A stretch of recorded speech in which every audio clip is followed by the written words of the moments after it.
Krishna Krishna Hare Hare Hare Rama Rama Rama Hare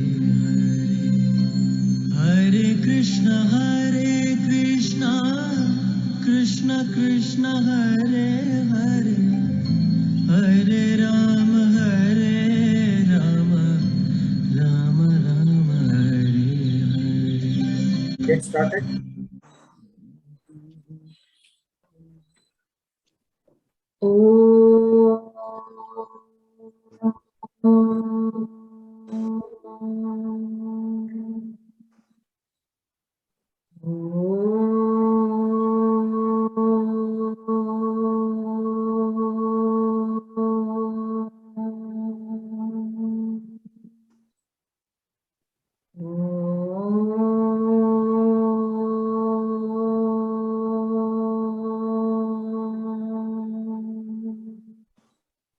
Sahana bhavatu sahano bhunaktu saha viryankaravavahai tejasvinavadhitamastu ma vidvishavahai.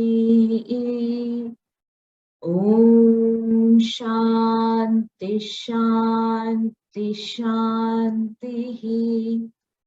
Sri Gita Dhyanam. Om Parthaya Pratibodhitam Bhagavata Narayanena Swayam Vyasena Graditam Purana Munina Madhye Mahabharatam Advaitamritavarshini Bhagavatim Ashtadashadhyayini Amba Tvamanusandadhami Bhagavad Gite Bhavadveshini Namostute Vyasa Vishala Buddhe Pullaravindayata Patra Nitra Yena Tvaya Bharatataya Purnaha Prajvalido Jnanamaya Pradipaha Prapanna Parijataya Tutra Vaitrika Parnaye Jnanamudraya Krishnaya Gitamritaduhe Namaha. Sarvopanishado Gavo Dugda Gopalanandanaha Partho Vatsasudhir Bhukta Dugdam Gitamritam Mahat Vasudevasutam Devam Kamsa Chanuramardanam Devaki Paramanandam Krishnam Vande Jagadgurum Bhishmadrona Tada Jayadratha Jala Gandhara Nilotpala Shalyagrahavati Kripena Vahani Karnena Velakula Ashwathama Vikarna Ghora Makara Duryodhana Vartini Sotirna Khalu Pandavairananadi Kaivartaka Keshavaha Parasharvyavachas sarojamamalam Gitartagandotkatam Nanakyanakakesaram Harikatha Sambodhana Bodhitam Loki Sajjana Shatpareiraharaha Pepiyamanam Mudha Bhuyad Bharata Pankajam Kalimala Pradvamsina Shreyase Mukam karoti vachalam pangum langhayate girim yatkripatamaham vande paramananda madhavam yam brahma varunendra rudra marutaha stunvanti divyaistavaihi vedai sangapadakramopaniषदे gayanti yam samagaha Dhyanavastita tadgatena manasa pashyanti yam yogino yasyantam na vidussura suragana devaya tasmai namaha devaya tasmai namaha devaya tasmai namaha. Hari Om. So we are recommencing after some gap, which I thought that I would anyway take, but then a lot of other things happened, and my appa, left for his ultimate abode to Lord Narayana's feet. So that caused a little bit more delay in our commencing the satsang. But I know that he is happy where he is, and the soul has progressed to a much higher level, to the supreme state, as we so often talk about in the Bhagavad Gita. So very proud and happy because of that. And we start today with chapter 14, and very important chapter, the yoga of differentiation based on the three gunas, Gunatraya, Vibhaga, Yoga. And essentially, we are all aware that at a fundamental level, matter is uniformly the same. It is everywhere, wherever you see, at the base level of highly evolved body, mind, intellect aspects, as also at the organism level, matter remains the same fundamentally. And what vitalizes matter is the spirit. It's like we often have spoken about the electric bulb or the light bulb being vitalized by the electricity. Electricity is there everywhere, but the bulb by itself it's inert. But the minute the electricity is harnessed and supplied into the bulb, light manifests. Similarly, matter is there, and when the soul is infused into the matter, life manifests. So the vitalizing principle, the vitalizing power is the spirit. So when we see these and when we talk about all this, a very natural question that will come up in our mind is, so if that is the case, then all of matter should exactly be the same.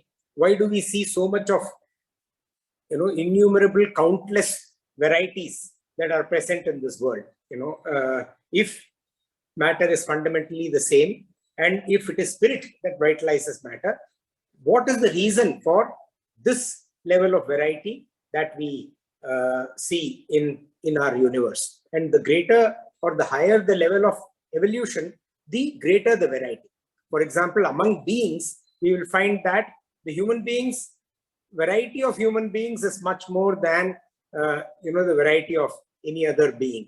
So the higher the level or degree of evolution, the greater the variety.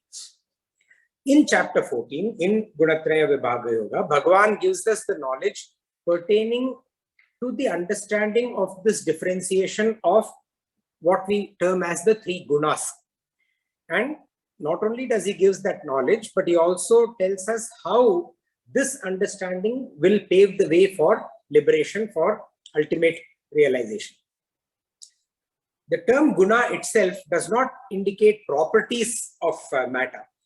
It is not to be understood as guna means properties, but it is essentially the attitude with which the mind functions, the mind and the intellect of the matter, that part of matter, how that functions. That is essentially what is implied or indicated by the term guna. The psychology of a human being is primarily influenced or said to be influenced by three aspects of nature that are inherent in the matter itself. And these three aspects are gunas. And when we say psychology of the human being, we mean because that is where it becomes most apparent among the human beings.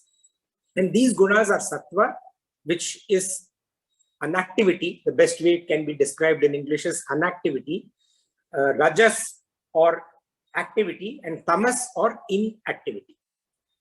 And all three are present in matter in varying proportions.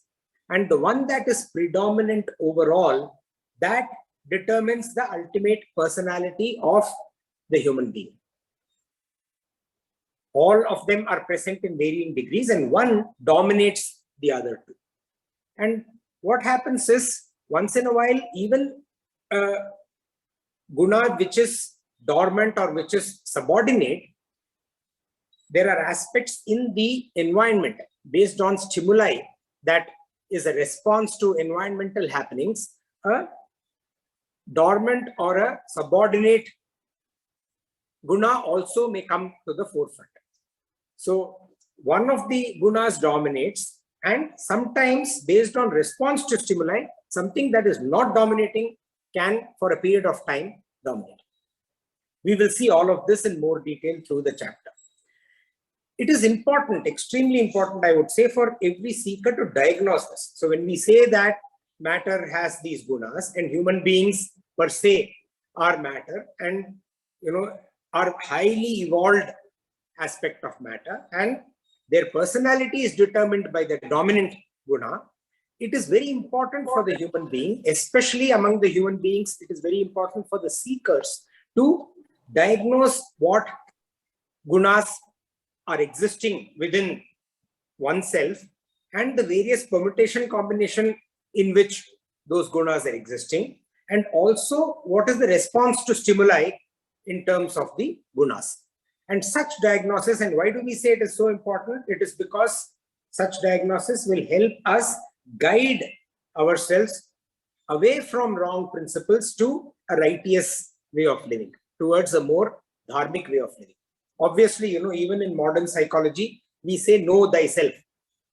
And when we know ourselves, we are able to attain our potential better, we are able to perform better, we are able to live better amongst other people and other beings, and so on and so forth.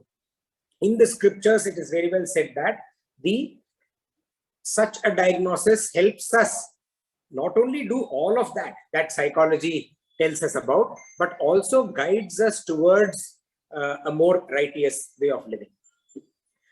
And this chapter, is beautifully put. You can even call it an exhaustive handbook of instructions. Bhagavan actually gives a number of instructions here that explains the working of the subtle aspects of our mind and intellect, of our body, mind, and intellect, and along with how we can be aware of it and how we should be able to readjust it or fine-tune it, all of that together. And hence, when I also wrote about us starting this chapter, I said it is an extremely important chapter for all of us. Now, in this chapter, Bhagavan covers 3 topics, and each of these topics has their basis on chapter 13, Kshetragya Vibhaga Yoga, which we went through before this. The first topic, connecting it to the previous chapter, Bhagavan had said in the last chapter in verse 26, Yavat sanjayate kinchit sattvam sthavara jangamam kshetra kshetrajna samyoga tadvidhi bharatharshava. So Bhagavan had said, whenever any being, sthavara jangamam, stationary or moving, is born, please know that it is from the union of the field and the knower of the field. And he said, oh, best of Bharatas, Bharatharshava. So topic 1 in this chapter is how this association, this samyoga between the Kshetra and the Kshetragya, how does this happen under the Adhina, Ishvara Adhina, under the control of Bhagavan, empowered by him? How does this happen? That is topic 1. Topic 2, Bhagavan had said in verse 21 of chapter 13, he had said, Purusha prakrtishto hi unkte prakrtirjan gunan karanam gunasangosya sadasat yoni janmasu.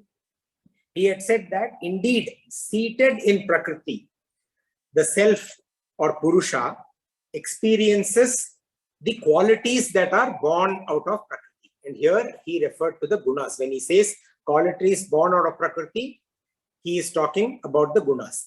And then he says that it is the attachment to these qualities which is the cause of birth in good and not so good or evil wombs. He talks about that in the previous chapter too. So topic 2 of this chapter is all about Gunas. Bhagavan will tell us what Gunas are, how many there are, how do they bind us, what is the way to get freedom from the Gunas and thereby attain moksha, which we are just coming to now. That is the topic 3. So topic 2 is about how this Gunas born of Prakrti and how Purusha seated in the Prakrti experiences the Gunas of Prakrti. in the topic 3, again, in the last verse of chapter 34, Bhagavan refers to freedom from gunas, getting moksha. That is what he talks about. And he said, Kshetra kshetrajnayorevam antaram jnana chakshusa bhuta prakrti moksham cha ye viduryanti te param. So he said that thus those who discern with the eye of knowledge the difference between the field or the kshetra and the knower of the field or kshetrajya, those who are able to discern this aspect through the means of knowledge that Bhagavan has given, and from that the means of liberation from manifested Prakrti, they are the people who attain the Supreme. So he is talking about how we get freedom from gunas and attain moksha. So topic 3 is that in chapter 14. How to get freedom from the gunas that results in moksha. Bhagavan says, Bhuta Prakritir Moksham Cha. So freedom from manifested Prakriti. How is that connected to gunas? Because Prakriti or manifested Prakriti expresses itself through gunas. A freedom from such expression then subsequently is nothing but moksha. So why does Bhagavan, now in the first 2 verses, Bhagavan will say, Bhuyaha, I will explain to you again. So why does he explain this again and again and again? And not only does he explain this again and again, he explains this in various ways. You know, we have seen till now up to chapter 14. The same point he explains in variety of manner, you know, with reference to a lot of various things. So the supreme knowledge for someone who has a focused mind, someone who has a pure mind, someone who has acquired through various practices that we have read about till now, someone who has acquired Chitta Shuddhi and Chitta Ekagratha. Chitta Shuddhi meaning a purity, a pure mind, got rid of all the impurities or the Shadripus, and Chitta Ekagratha, that single pointed devotion, that focus. Those who have acquired this, for them, it is easier to get this knowledge. That's true for anything, no? If you want to become a doctor, you attain that single pointed focus in your studies, and that single pointed focus removes all other disturbances which are there in the mind, makes the mind purer and focused towards what you want to study. Automatically the gaining of knowledge of that field of study is more. Obviously true for spiritual growth also, for learning all of this also. And they learn it better than those who are completely in this context submerged in samsara. The more worldly wise we are, the more we are directing our life and we are conducting our lives to satiate, you know, the desires of the body, mind and intellect, the more submerged we are in samsara. It doesn't mean that it is wrong to have desires. Desires are but natural. Bhagavan also says that over a period of time, one has to slay the desires. But at the same time, desires are there as part of nature, as part of the gunas. So how you do that? You keep practicing, you keep doing what Bhagavan has prescribed through whatever we have read till now. And ultimately, Bhagavan says, Ma manusmara yudhyacha. Do whatever you are doing, you know, thinking about me, dedicating it to me. Ishvara arpana. And when we do that, you know, we slowly come to a sense of equanimity with respect to the samsara. But people who are completely, you know, into the samsaric world, their endeavors are all towards satisfying the kshetra aspects, the bodily aspects, the body, mind and intellect. Compared to those people, people who have attained a level of focus and a level of single-pointed devotion towards spiritual studies, they are able to get this knowledge easily. And this is one of the reasons why Bhagavan explains to us again and again and again why it is important to get this single-pointed focus and devotion towards this study. The other reason is we also see that even for spiritually advanced people, you know, much more accomplished people, saints, they undergo a lot of bodily challenges. You know, there are a lot of, they experience bodily challenges. For example, once we talked about Ramana Maharishi, how he went through treatment of cancer and how he was able to be detached to the body, mind, intellect aspects while he was going through treatment and so on, to the extent that he refused anesthesia, right? Even I noticed my father towards the last few weeks of his life. I was thinking in my mind, I should learn from my father. If there are issues, there are some things that he went through. All of you have been aware that he went through a lot of hospitalization and, every now and then, and some treatment or the other. Obviously, there is pain in the body when all of that goes through. Managing that pain with equanimity. The pain is there, but how can you manage that pain with equanimity and leave and help the soul leave the body? That is very, very important. So when we see saints suffering, then common human beings, normal human beings, it is but natural for us to have a tendency saying, I'm apprehensive. This doesn't make sense. Such an accomplished saint, if that person has to suffer, then, probably the kind of life, spiritual life he led was not very useful for attainment of whatever the goal is, right? So that apprehension comes about. But we must understand that the limitations of the kshetra, the limitations of the field, the various manifestations of Prakrti, the limitations of all of that, which are essentially a product of karma, a result of karma. All limitations of the kshetra are a result of karma. You cannot ascribe them to the kshetragya. The kshetragya is completely free of the limitations of the kshetra. But since this confusion not only prevails, but it keeps occurring again and again and again, Bhagavan takes it upon himself to explain and to expound this knowledge repeatedly. And these are the reasons why Bhagavan, we will see, is coming back again and again in variety of manner and variety of ways to explain and to give this knowledge to us. Coming to this chapter, Bhagavan handles exactly the same point in a different way. And in the first two verses of this chapter, Bhagavan tells us about the effectiveness of this knowledge.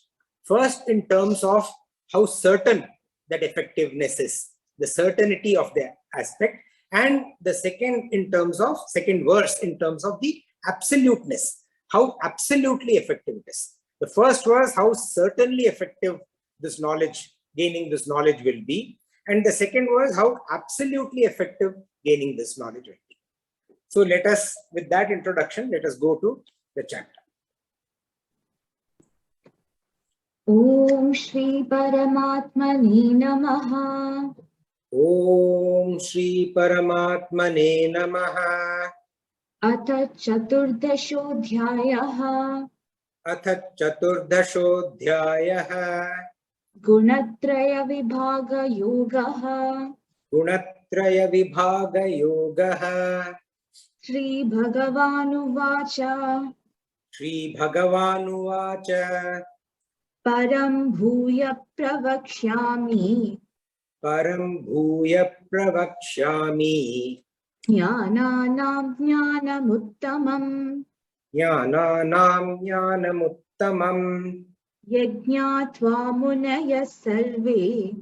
Yajñātvā munayas sarve. Param siddhimito gataha. Param siddhimito gataha. Om Shri Paramatmane Namaha. Atha Chaturdashodhyayaha. Gunatraya Vibhaga Yogaha. Shri Bhagavanuvacha. Param Bhuya Pravakshyami. Jnananam Jnanamuttamam. Yajñātvā munaya sarve. Param siddhimito gataha. So Bhagavan says, Pravakshami, I shall tell you, I shall declare. And he says, Bhuyaha, again. So he's telling us once again. And what is he going to declare to us once again? Param, supreme. Jnanam, knowledge.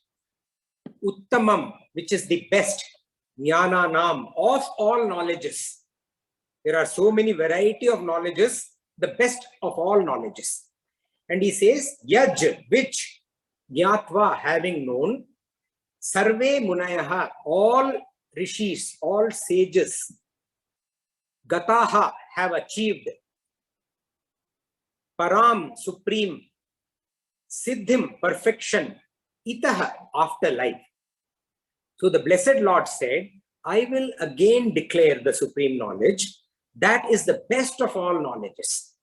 Having known which, all sages have attained supreme perfection after their lives. So there are innumerable types of knowledges, in this world available to human beings. I just referred to one of them like becoming a doctor, but there are so many knowledges. And Bhagavan calls this knowledge supreme, param.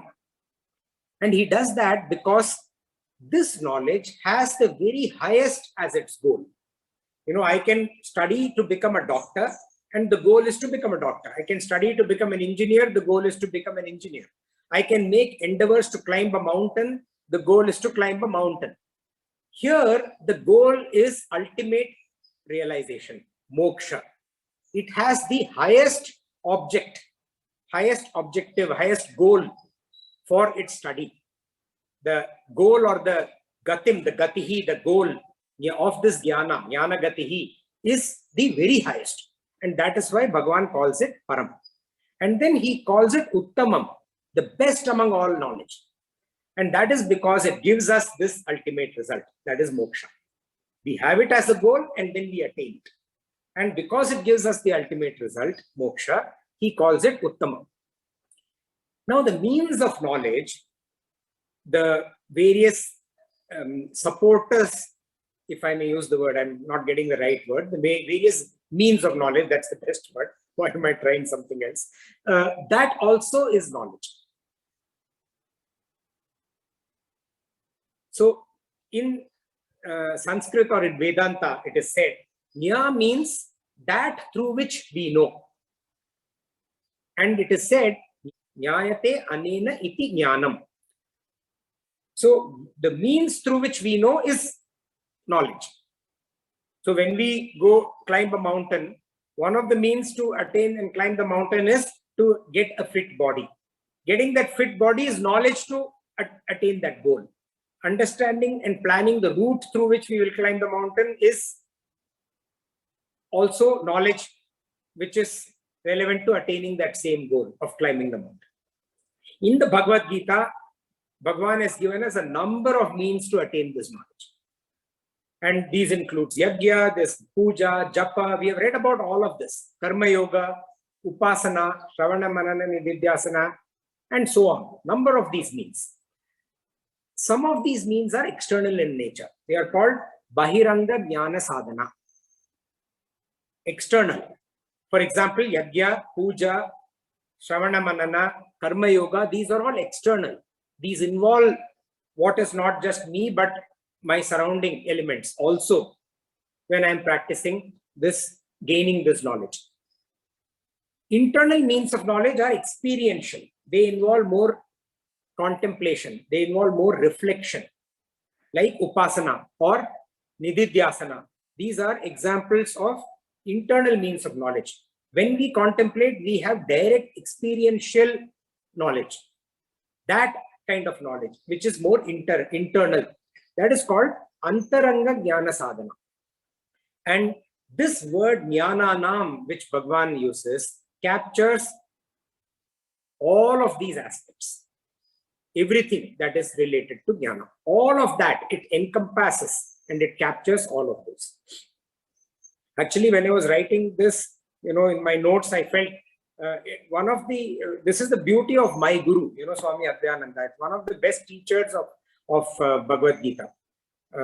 And the one reason why I felt that way was because he brings this dosage of Vedanta into this teaching. When I have seen very few teachers or read very few books of Bhagavad Gita where elements of Vedanta are being brought to explain what Bhagavan is talking about. And Swami Advayananda ji does this extremely well. So, this external means of knowledge, internal means of knowledge, all means of knowledge put together, all of this is covered when Bhagavan says Jnananam. And Bhagavan says Yajnatva Param Siddhim. He assures us of the certainty, knowing which supreme perfection, Param Siddhim, has been attained, knowing this knowledge.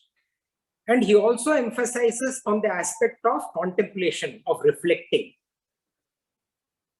when he uses the term munayaha. Munis are people who reflect, not just listen. We can't just listen to Bhagavan narrating Bhagavad Gita and go away. We have to reflect upon it. We have to contemplate about it. We have to think about it in our own free time. And those are the people who are called munis, the sages who reflect, the sages who contemplate. And we know that in our day-to-day life also. If you have to become an excellent car driver, or if you have to become an excellent golfer, you need to mentally think about how you are playing. Any field of pursuit that we have, when we mentally contemplate upon it, it becomes better and better. Our practice becomes better and better and better. So essentially, what has Bhagavan done in this first verse of this chapter? He has emphasized upon three aspects. And he does this primarily to grab the attention of the listener, of the student. And what has he said? He has said that he is going to share the best and the highest knowledge. That is number one. Then he has told us that he's sharing the knowledge with us again, once again. So which means we have to link it to the previous times that he has shared with us and try to analyze all of it together and see the beauty of how so many different variety and ways of explanations come together. That beauty of it, right? And then he says that it is certain to give us the result upon reflection. So how beautifully he, introduces this topic. And that this knowledge is absolute in the sense that it will definitely give us the ultimate result. He emphasizes in the second verse. Idam jnanamupasritya mama sadharmyam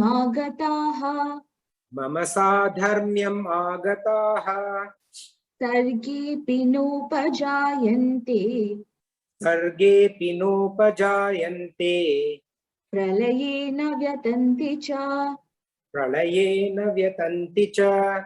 idam jnanamupasritya mama sadharmyam agataha sarge pinopajayante pralayena vyatanti cha. So Bhagavan says upashritya. Upashritya means taking recourse in. Idam, this. Jnanam, knowledge. Agataha, attain. Sadharmyam, a nature similar. Mama, to mine. Sarge, at creation. Nopajayante, are not born. And cha, api, also. Pralaye, at dissolution, na vyathanti, they are not disturbed. Taking recourse in this knowledge, attain a similar nature to mine.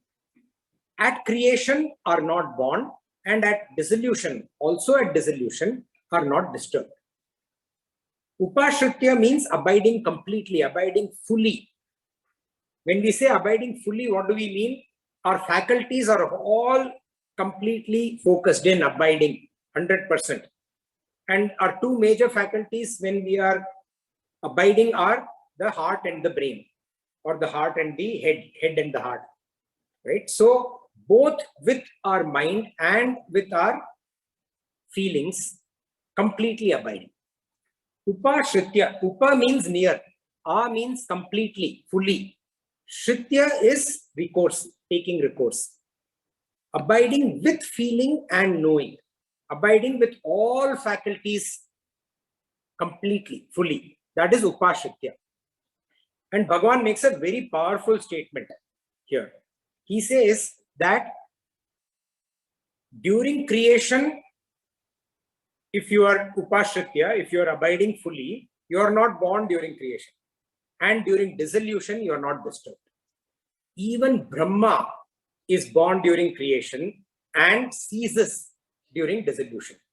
Bhagavan is saying this soul does not get born at creation and is not disturbed at dissolution. What a powerful statement, he's making. Sri Ramakrishna Paramahamsa said, and I quote him, boiled paddy does not sprout when sowed in a field. The person bathed in the fire of Brahma Jnana, is not troubled with births and deaths. Unquote. Thus, absolute freedom is bestowed to one who learns and takes recourse in this teaching, in Bhagavan's teaching. So now Bhagavan comes to the first topic of this chapter. So how does this cycle of, so we are saying that Bhagavan is saying at creation not born, at dissolution not disturbed. But how is this birth which then results in death? How does this cycle, how is it kept up? What happens? How does this Kshetra, Kshetragya Samyoga that Bhagavan talked about in the previous chapter, how does that happen? That Bhagavan addresses in the next verse.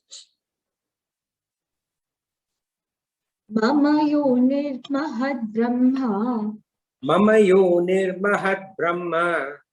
Tasmin garbham dadamyaham. Tasmin garbham dadamyaham.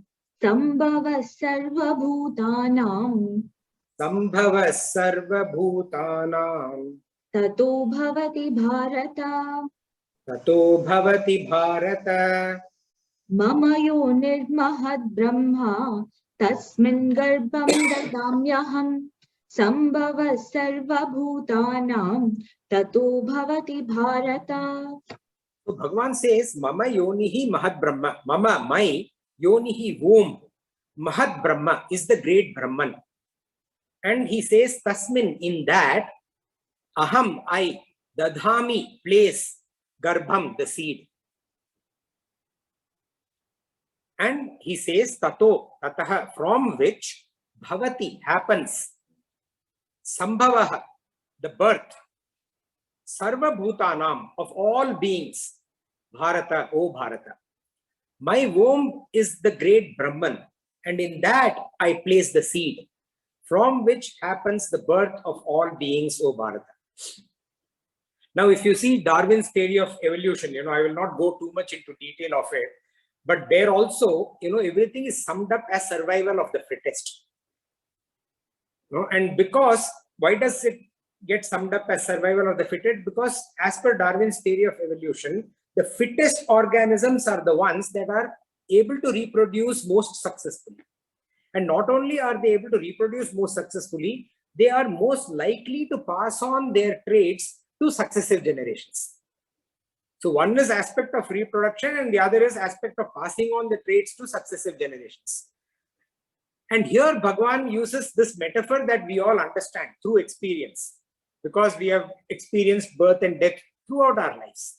And Bhagavan, that is why, uses this metaphor, this example, simile.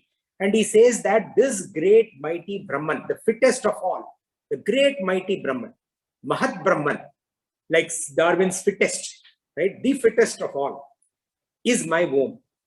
And in that I place the seed. And then he says, Sarva Bhutanam Sambhavaha. All objects and beings come forth. All of creation, everything, whatever we see around us, all of Kshetra. Last chapter we talked about what this Kshetra is, right? What comprises of Kshetra. All of that Kshetra comes from this. Sarva Bhutanam Sambhavaha.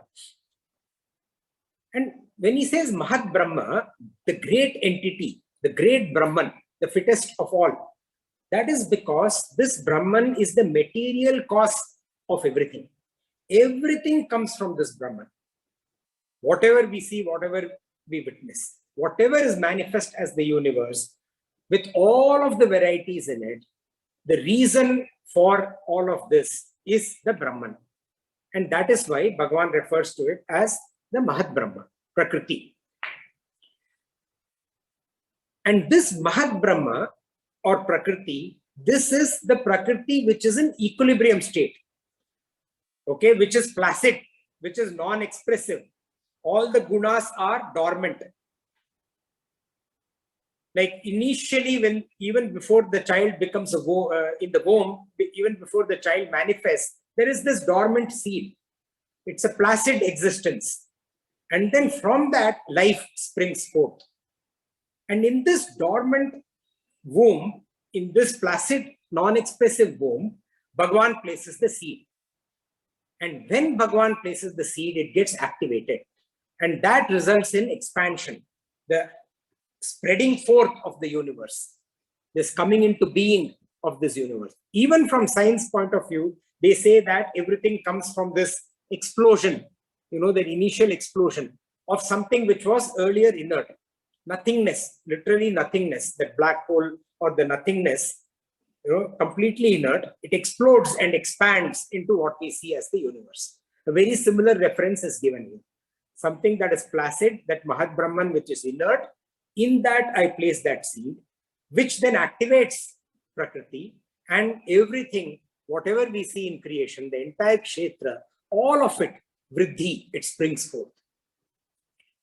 So there are a number of, one of the interesting aspects, which I learned were number of terms used for Brahma or Prakrti.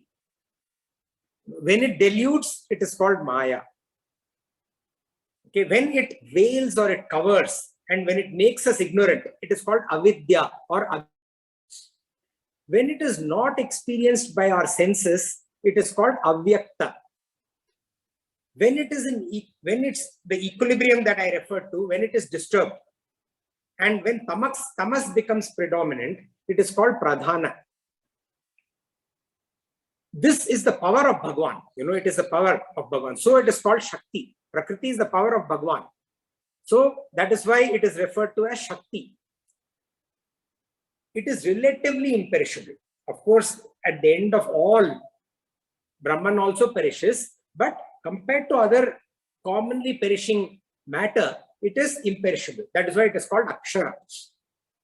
As the cause for everything, it is called Karanopadhi. The Karana of the Upadhi, the Karana of all the manifestation. Not having any form of shape, it is called Avyakrita. It provides for everything.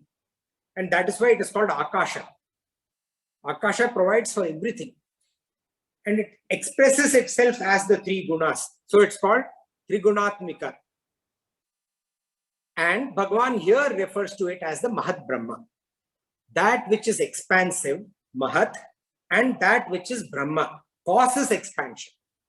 One that is in itself expansive and it causes expansion as the universe. Mahat Brahma. In the state of equilibrium, Maya does not express itself. The three gunas are completely dormant. And when the Supreme Lord places the seed, like he says, that is, he causes the Kshetra Kshetragya Samyoga, and then Maya gets activated.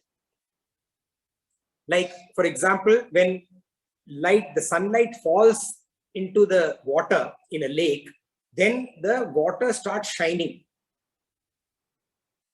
It's almost literally, before that the water is placid. But when the sunlight falls on it, it starts shining when it gets reflected upon that water. Similarly, when the seed is placed in the placid Brahman, it gets activated. And with this activation, innumerable embodiments are manifested from Prakrti. Countless. And Bhagwan has said that every embodiment is a combination of the Kshetragya, the reflected consciousness, and the Upadhi, the manifested Kshetra. Every organism is a combination of these two. And with this kind of reflection or activation, Maya gets the will. May I multiply? May I become many? That kind of a sankalpa, or the will to multiply, the will to expand. And Bhagavan creating that will in Prakriti to cause that expansion. And this, in this context, that reflected consciousness is called Chitta Bhasha.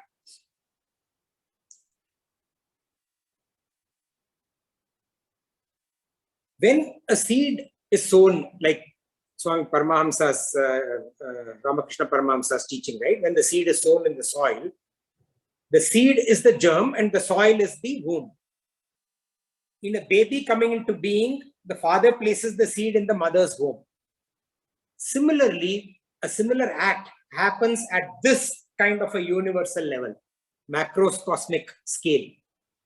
The great womb of Prakriti, into which the seed of Atma Chaitanya is placed. That is what Bhagavan is saying.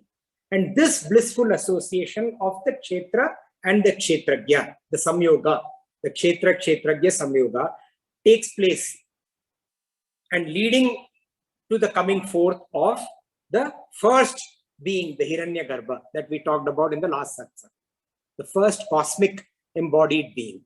And from there springs forth countless of Jivatmas.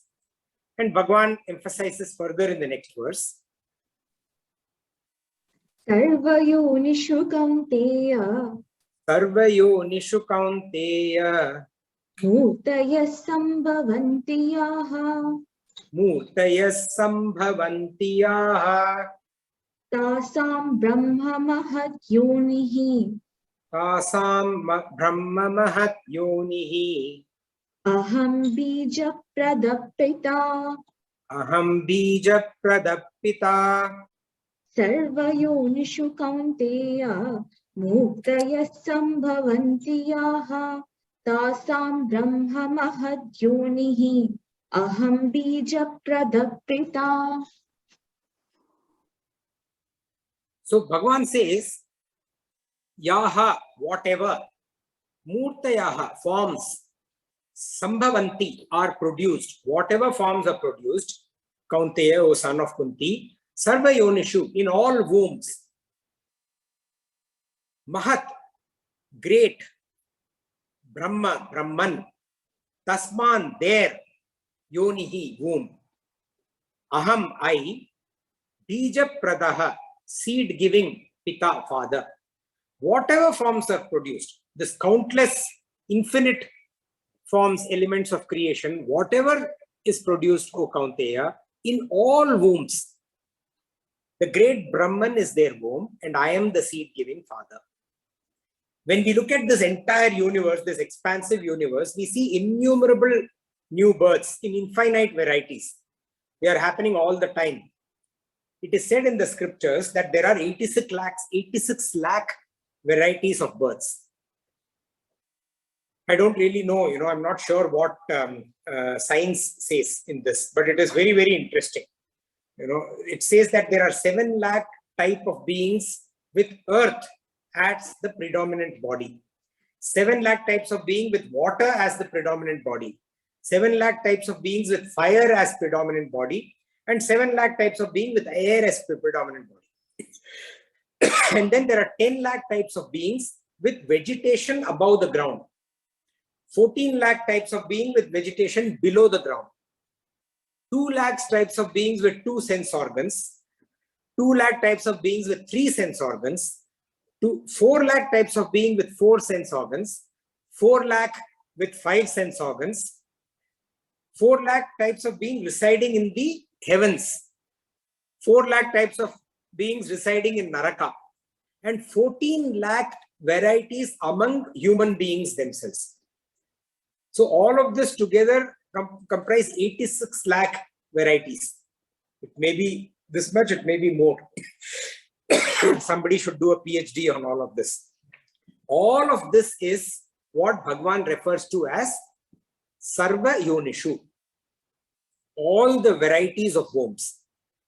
And in all of these varieties of wombs, wherever there is the birth of an organism, it is nothing but an expression of the spirit through the casing of matter.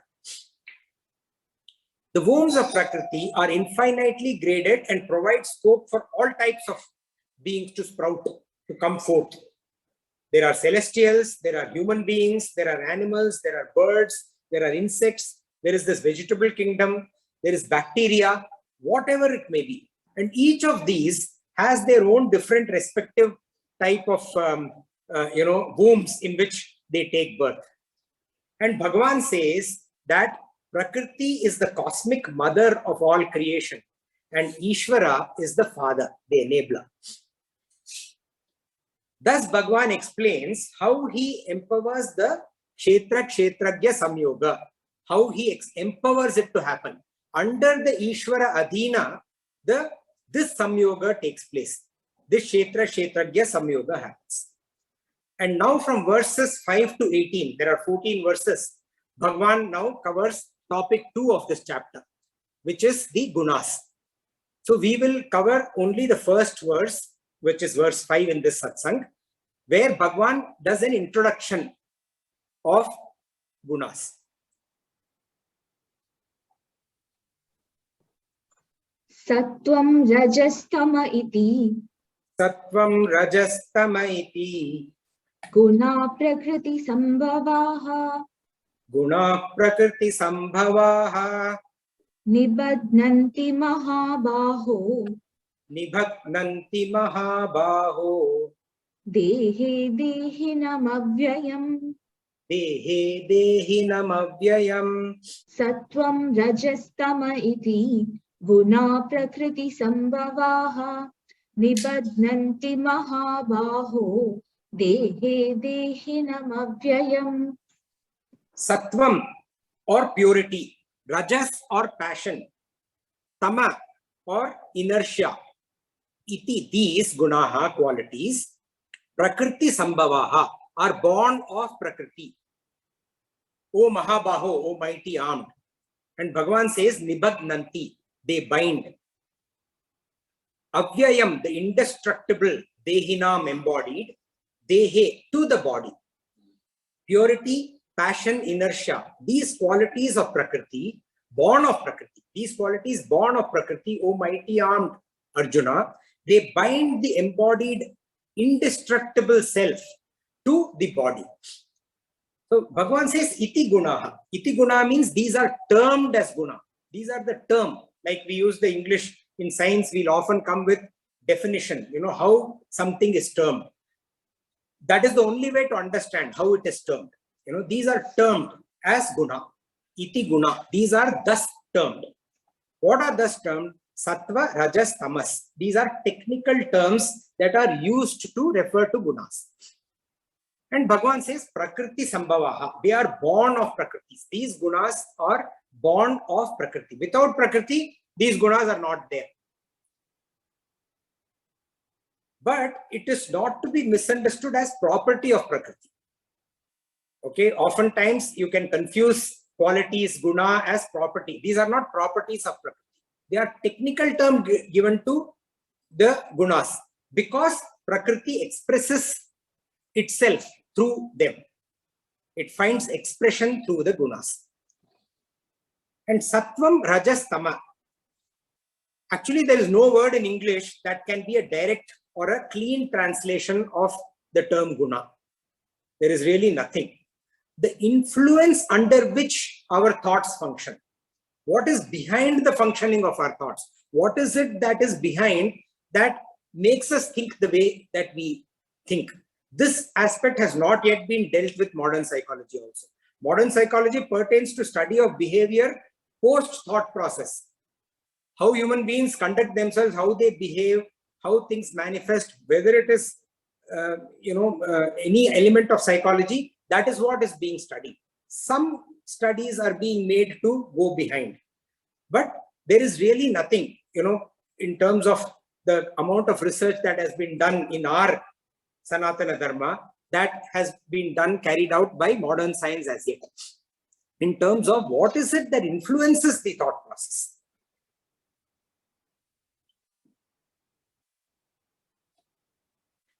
How we can explain this is when we see people respond to various situations. So whether it is macroscopic, cosmic aspects or general phenomena, like for example, we went through COVID for over 2 years.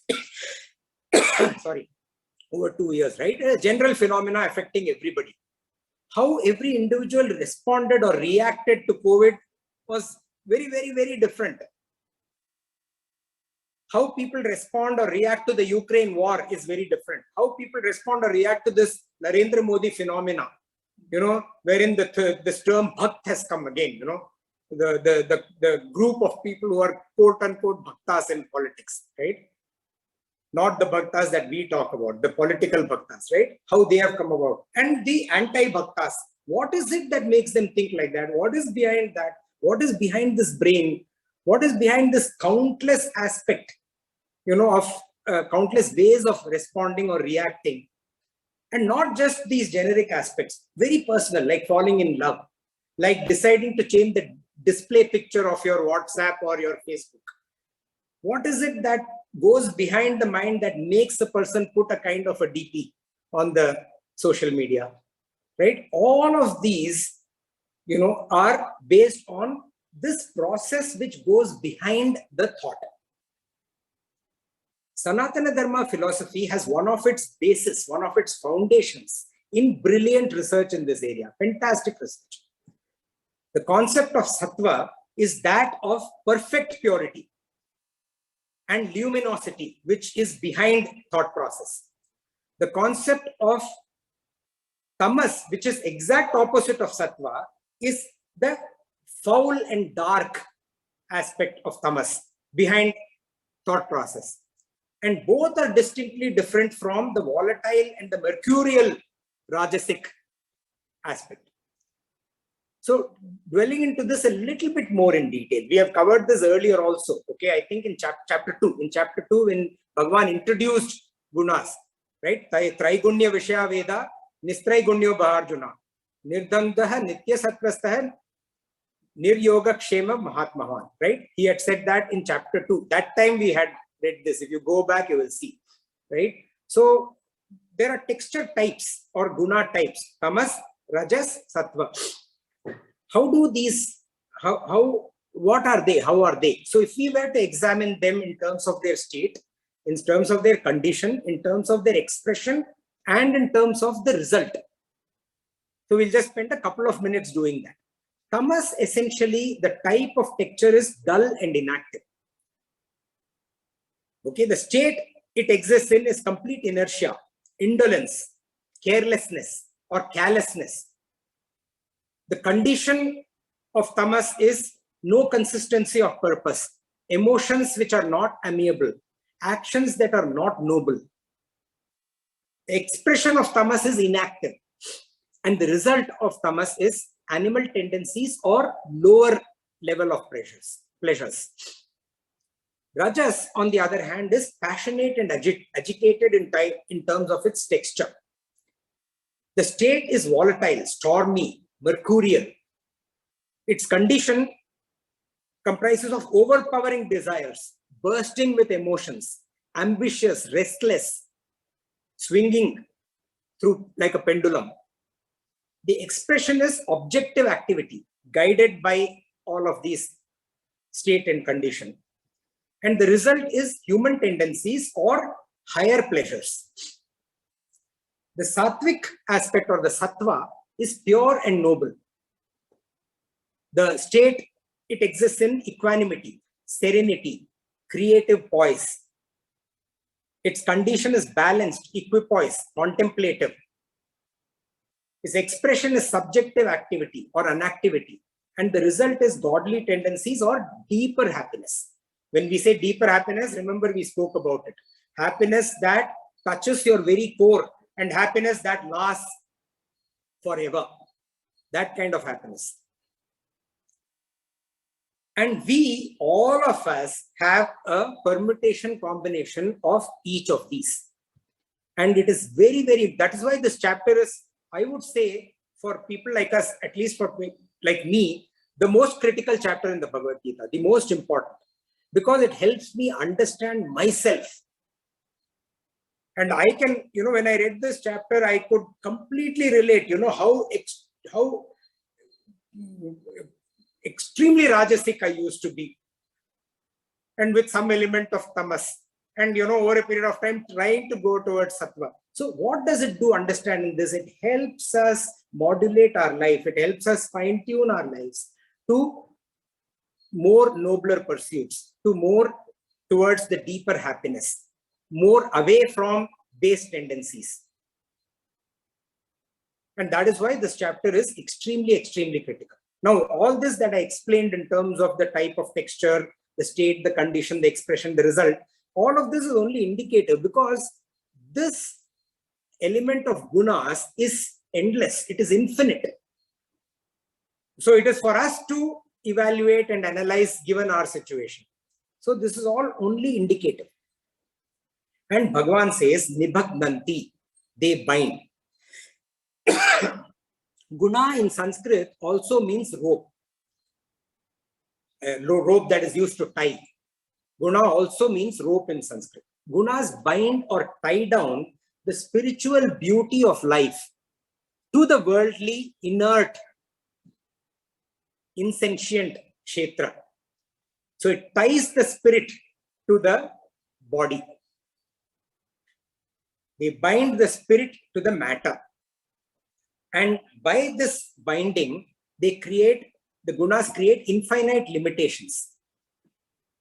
Spirit, which is originally swatantra, which is originally free, completely free, is bound into paratantra, or is bound into unfreedom, if I may use that term. And Bhagavan says, Dehe Dehenam Avyayam. So they bind, fine, but what is it that they bind? They bind the Jivatma. And they bind the Jivatma to the body, mind, and intellect, to the matter. The embodied self, the Jivatma, by itself is indestructible. Avyayam. That's what Bhagavan uses. Undecayable. And that Jivatma is bound to, gets bound to matter. And starts, not only gets bound, starts identifying with it. Starts relating to it. That is why we say, I am happy, I am sad, I have pain, I am thrilled. You know, it gets identification. And this delusion is maintained in each one of us by the play of the Gunas. And like I said earlier, the Gunas express themselves as one which is predominant over the other two. So when sattva is predominant, rajas and tamas are subordinate.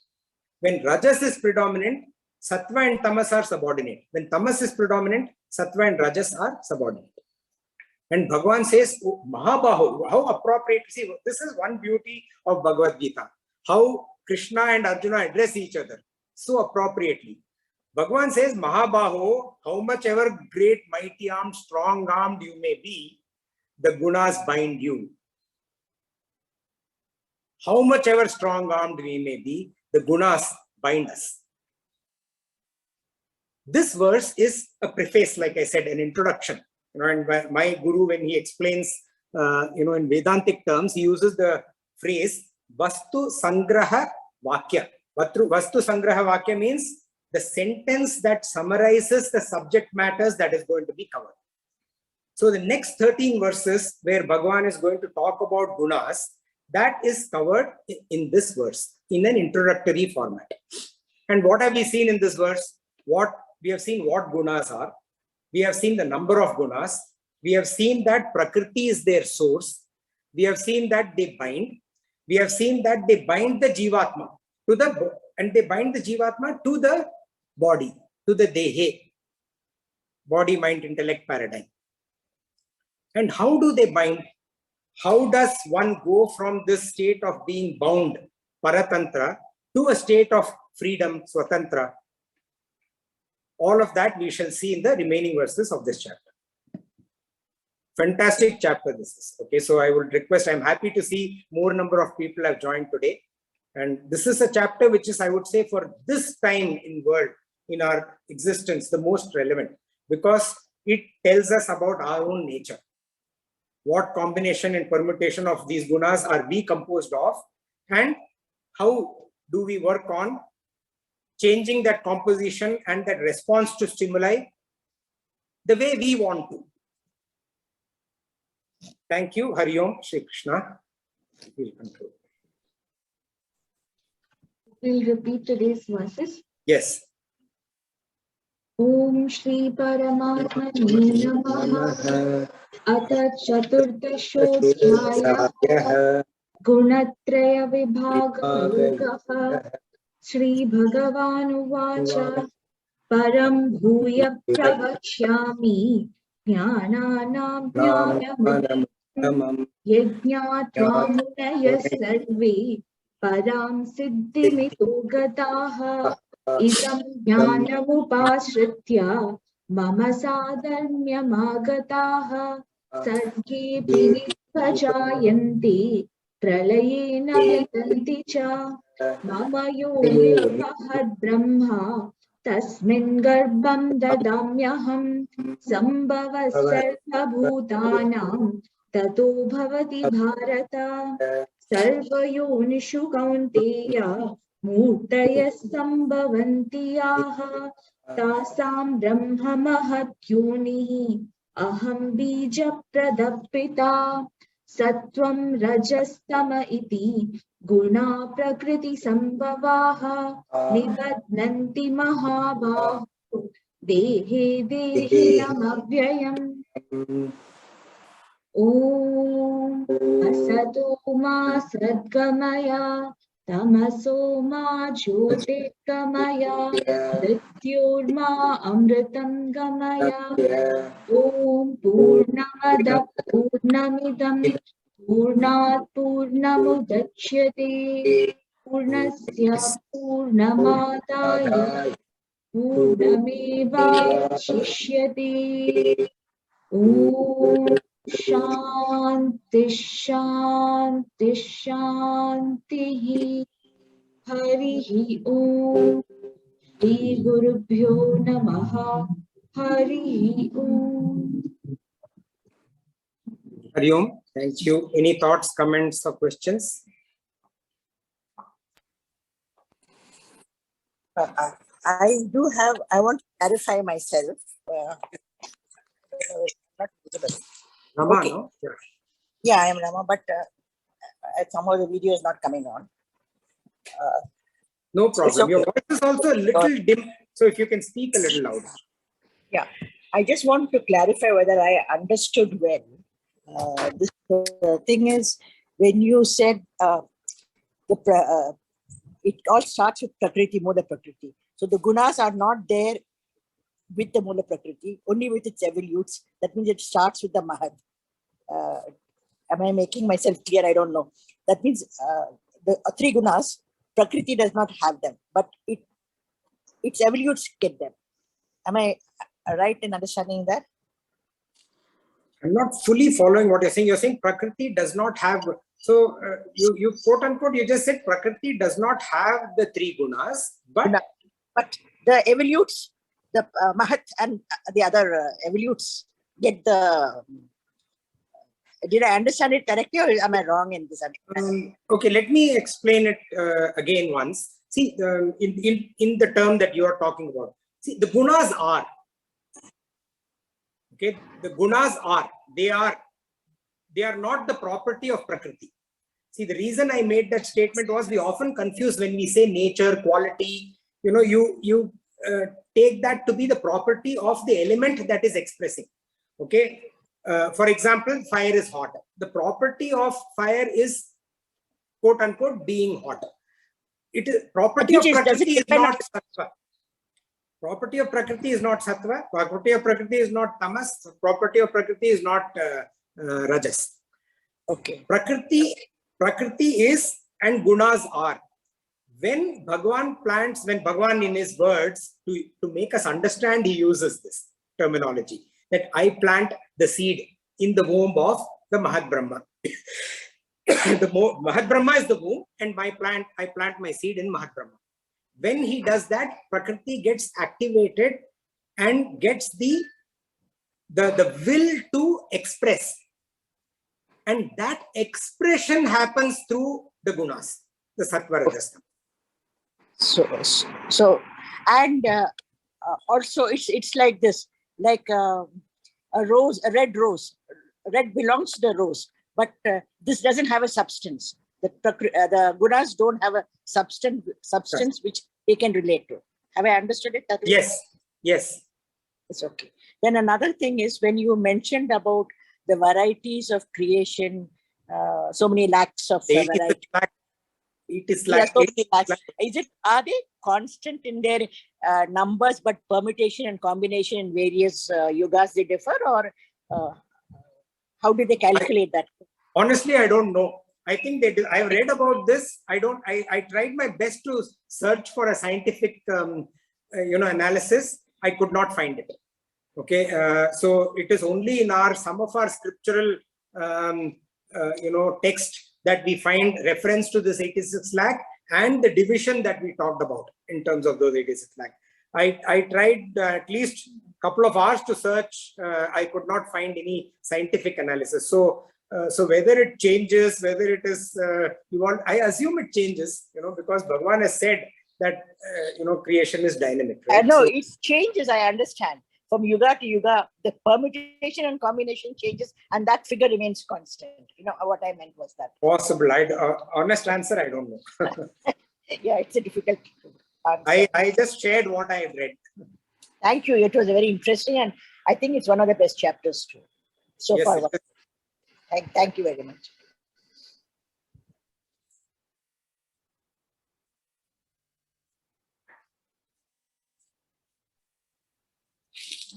Any Very other good, thought? Srini. Thank Yes, you. even I have one question. Yes, hi, Kushal. So my question is, Srini, there's a word called Baho, which Mahabaho. means- Mahabaho, which I guess means the mighty one. So do you think there's a paradox here that Sri Krishna tries to tell Arjuna that you might have the mightiest of bhujas, but you have a very fragile mind, or what he is trying to imply in that? Is this in that sense that the word Mahabaho is used intermittently? I guess in chapter 6 also, somewhere 34 or 35 it was used again. So Yes. what's the implication of this word all the time? In this usage, yes, that's what Arjuna is known as the mighty arm, the strongest archer. That's where it comes from, right? The best archer of that time. The man with, one second. Mahabaho means mighty armed, and Bhagavan here says that however mighty armed we may be, we are not able to bind the gunas. The gunas bind us. So if you take that rope analogy, we, however mighty armed and however strong armed we may be, we are not able to prevent that rope from binding my arms.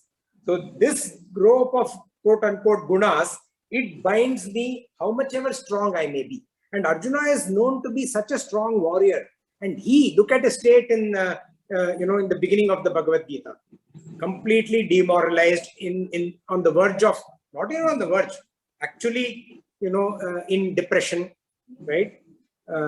With his body quivering, the bow slipping. So that was his state at that time. So even that kind of a mighty warrior could not help the gunas from binding him into a state which otherwise is not desired, into a state which prevents you from carrying out your swadharma, carrying out your duties.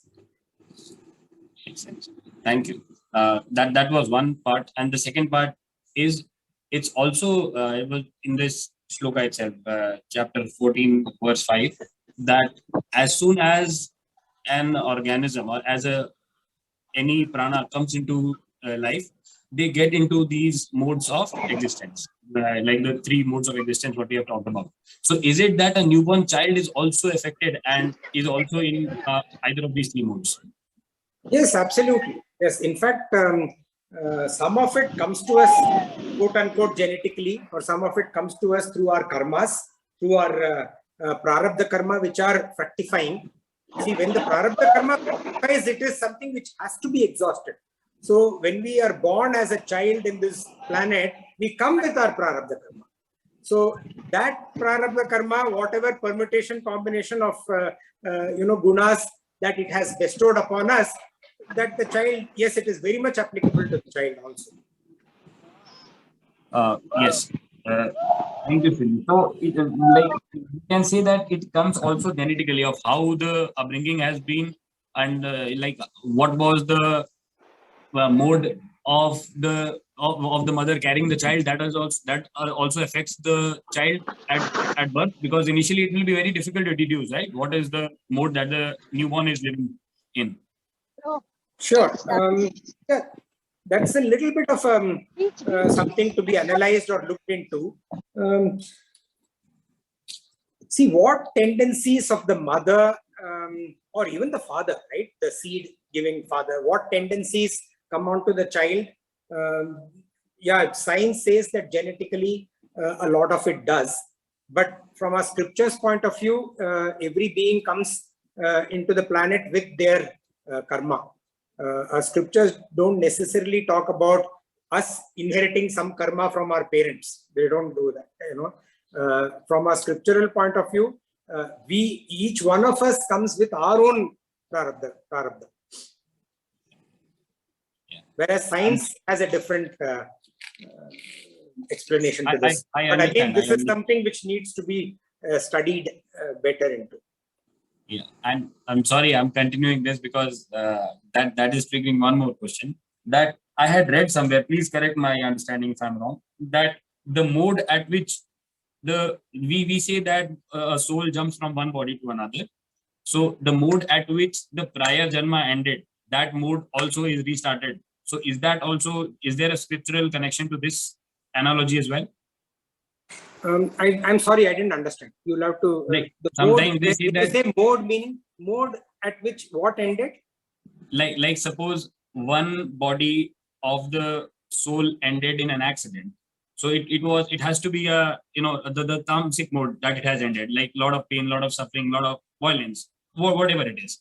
So does it necessarily have to be that when the next janma happens and the newborn comes in, it has to start from that side? Is there a scriptural analogy to this? I got it. So see, I personally believe the answer to your question would be not necessarily. See, for example, Sri Ramana Maharishi, his life ended with a lot of bodily pain, right? He had cancer, that tumor was removed, he refused anesthesia. So that's how the story goes, right? And there are so many saints. When I was talking about this the other day with my mother, she said one of our gurus called Ayagya Shingar, he also suffered a lot. But these are saints who we would like to believe attain moksha, right? Because the way they've lived their life, they obviously attain moksha. So there is no birth for them. So the karma, once it gets exhausted, in which manner it gets exhausted is irrelevant. The fact that it gets exhausted is what is relevant. And when it gets exhausted, there is no birth. If it doesn't get exhausted and there is birth, you have to carry forward that journey. The soul has to come back. Then yes, then it will come back with whatever is already accumulated. It's like that financial example that when you have a portfolio, when the portfolio matures, you get what has matured. Nothing more, nothing less. So similarly, whatever matured from your karmic portfolio is what the being comes into the planet with. And if that karmic portfolio is zero, then you attain moksha. Perfect. Thank you so much. Anything else?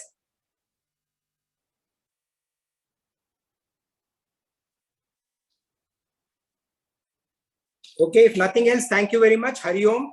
We will meet next Saturday. Thank you all. Hari Om. See you next Saturday.